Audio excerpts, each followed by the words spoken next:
কারো ক্যান্সার দেখে যদি এই দোয়াটা আপনি বিশ্বাসের সাথে পড়েন, জীবনে কোনোদিন ক্যান্সার রোগে আক্রান্ত হবেন না। অনেক সময় এমন হয়, হঠাৎ বিপদের সম্মুখীন হই আমরা, রেডি হয়ে বের হয়েছে অফিসে, হঠাৎ অ্যাক্সিডেন্টে পড়ে যাই, হঠাৎ পেটের ব্যথায় অজ্ঞান, এরকম হয় না? আপনাদের হয় না? বিষ্ণু ইসলাম বলেন, আকস্মিক দুর্ঘটনার বিপদ থেকে যদি কেউ বাঁচতে চায়, সকাল সন্ধ্যা যেন প্রত্যেকে এই দোয়াটা পড়ে। সকালে যদি 3 বার পড়ে, সন্ধ্যা পর্যন্ত হঠাৎ হঠাৎ বিপদ থেকে সে রক্ষা পাবে।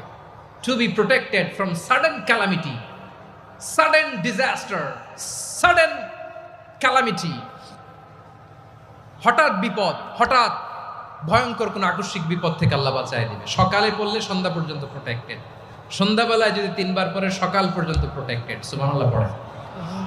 দোয়াটা কি? দোয়াটা হচ্ছে বিসমিল্লাহিল্লাযী লা ইয়াদুররু মা ইসমিহি শাইউন ফিল আরদি ওয়ালা ফিস সামা।